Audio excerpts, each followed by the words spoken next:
Over the last few months, I played every single God of War game, killing exactly 7,790 soldiers, monsters, and gods across Greece and Scandinavia. Kratos' daddy issues allowed him to escape the underworld several times, conquer the Greek pantheon, start another family, and survive Ragnarok. It's one of the most epic video game series out there, so let's take a look at which entry is the most godlike. First up is a game I didn't cover on this channel. I played it way back in 2007 on mobile and really didn't have the desire to play it again for a kill count video. I remember finding it quite fun at the time, but being a simple action-adventure side-scroller, there's no way it can compare to its counterparts, especially with how much mobile gaming has advanced since the pre-iPhone era. It is considered canon, however, and sits in between Ghost of Sparta and God of War 2, with Kratos being framed by an assassin to further fracture his relationship with the gods. It's not available on modern platforms without an emulator, but if you absolutely feel the need to follow Kratos' story from start to finish, it's worth the hour or two it takes to complete.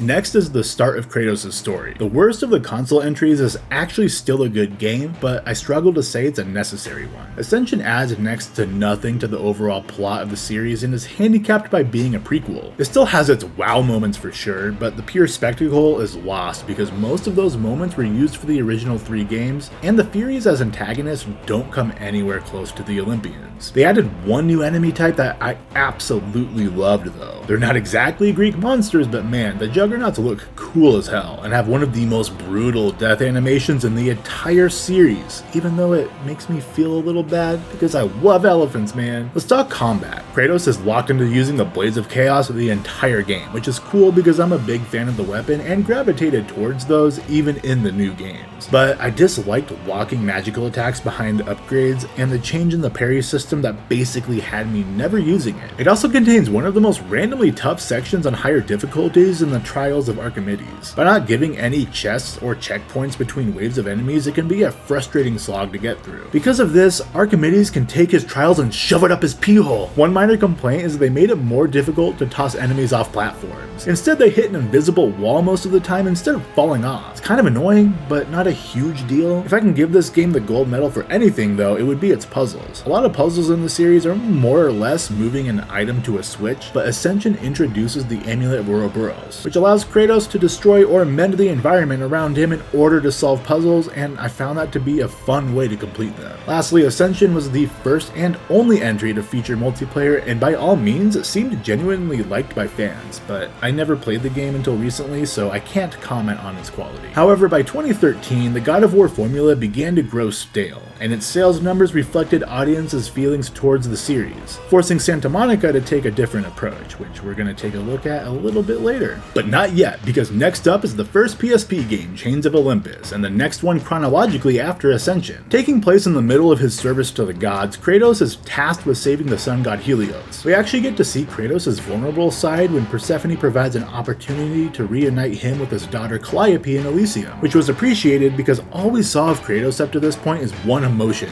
anger. I never owned a PSP, so I didn't get the chance to play this on its original device, but playing through it in the Origins collections, it felt exactly like a God of War game. Ready at Dawn did a fantastic job of ensuring Chains of Olympus was a worthy entry into a stellar franchise by playing it safe and sticking to what made previous games so successful. It maintains a lot of what makes God of War so fun by making the combat feel the same as the previous entries, allowing anyone familiar with the franchise to jump in and start swinging Kratos' signature blades around with ease. When first booting it up, I was concerned they wouldn't be able to achieve the massive scale the series is known for, but they definitely nailed it. My only gripe with this game is its length. Excluding the mobile game, Chains of Olympus is easily the shortest in the franchise. It took me just barely over 4 hours to complete, but to be honest, for me personally, as long as a fun, solid experience is delivered, the length won't mean a whole lot to me, and thankfully Ready at Dawn succeeded here. Maybe they played it too safe, but committing to a proven formula and telling us a much more personal story for a beloved character was a smart way to approach their first foray into God of War. Following that up is the game that started it all and put Santa Monica Studio on the map. I still remember getting the demo disc of the Hydra level when I was 15 years old and playing it over and over again in anticipation of this game. 18 years later, the combat still holds up well because honestly, they just nailed it the first time around. The sequels add their own slight variations to it, but from this game all the way up to Ascension, the combat always felt fun, chaotic, and polished. Now, some things definitely weren't as polished as others. Some of the puzzles leave very little room for error, which led to some really frustrating deaths. Here's looking at you, annoying ass box room, and you, spinning blade towers of Hades. The platforming sections and the balancing bits are also far too frequent, which I felt ruined the pacing of the game. The developers admitted that some areas towards the end weren't playtested, which explains the unnecessary aggravation some of these portions caused. Overall, the original God of War is a 100% certified classic with plenty of fun to be had. It allowed players to control an over-the-top rage-filled killing machine in ancient Greece with gods and monsters so many of us are familiar with. It's a surefire way to engage and captivate players across the world. By the time it ended, I was ready for the next entry and couldn't wait to take on more of the Greek pantheon. If you've never played it, I highly suggest you do so. Just be prepared to endure some frustration during your adventure.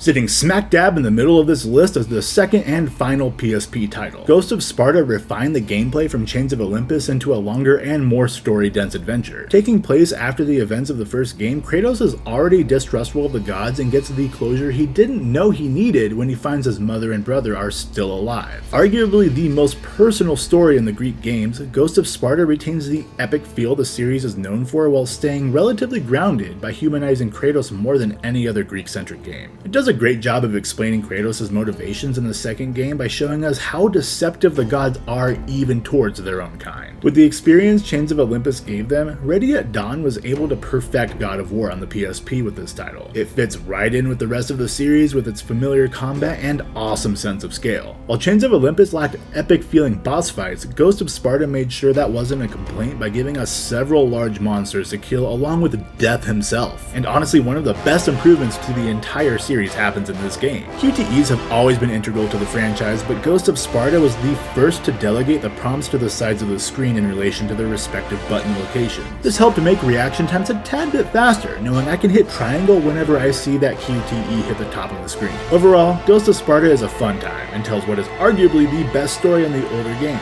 but these next few entries are just so goddamn good that the story alone can't put it any higher.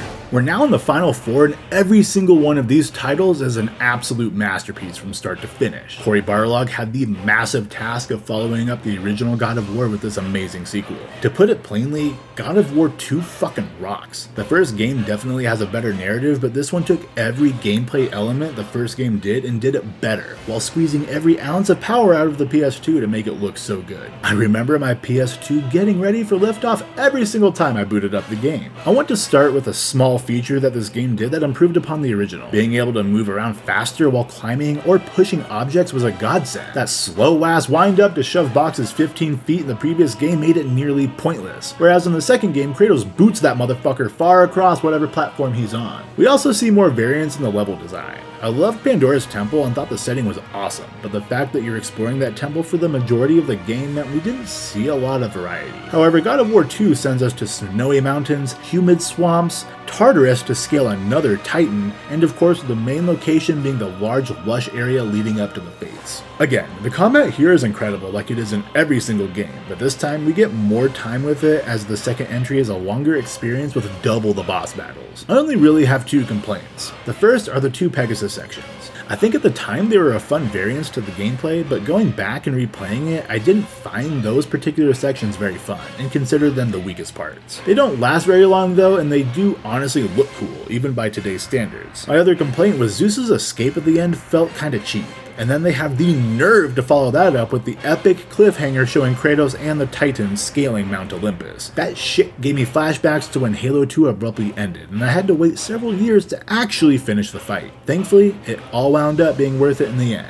But before we get there, we have our next and newest entry. These final 3 titles are so close for me that if you ask me a couple weeks from now, my order might change. When I finished Ragnarok, I absolutely loved it, and I even claimed it as my game of the year for 2022 in my kill count video. However, in the following weeks, as the initial high settled, I realized something. I kept thinking about Elden Ring. Even months after its release, that game still dominated my thoughts, and Ragnarok, while an absolute fantastic game in its own right, just didn't have the staying power of Elden Ring. Its combat is a blast and improved upon what God of War 2018 established. I love the characters, with Freya and Sindri being the 2 standouts in my mind. Thor and Odin were 2 incredibly captivating antagonists I always looked forward to seeing more from. Ragnarok's locations are beautiful and fun to explore, but despite being part of a series known for its epic scale, I felt let down by the final battle. Ragnarok is supposed to be massive, and it really should have felt like the most epic part of the entire series in my opinion. Instead, it felt sort of rushed and ended in predictable fashion. I do have to commend Santa Monica for putting us into the shoes of another character though. I know some people weren't the biggest fan of Atreus' sections, but I really enjoyed those parts. He felt different enough from Kratos that it felt fresh, but they didn't stray too far away from the combat we were accustomed to. It's risky introducing a new playable character into an established series, because if they don't nail it, then those sections become a drag. With all that being said, I respect Santa Monica's decision to make the Norse games a duology, but it's clear it either needed a 3rd game or some more time to really flesh out that final battle.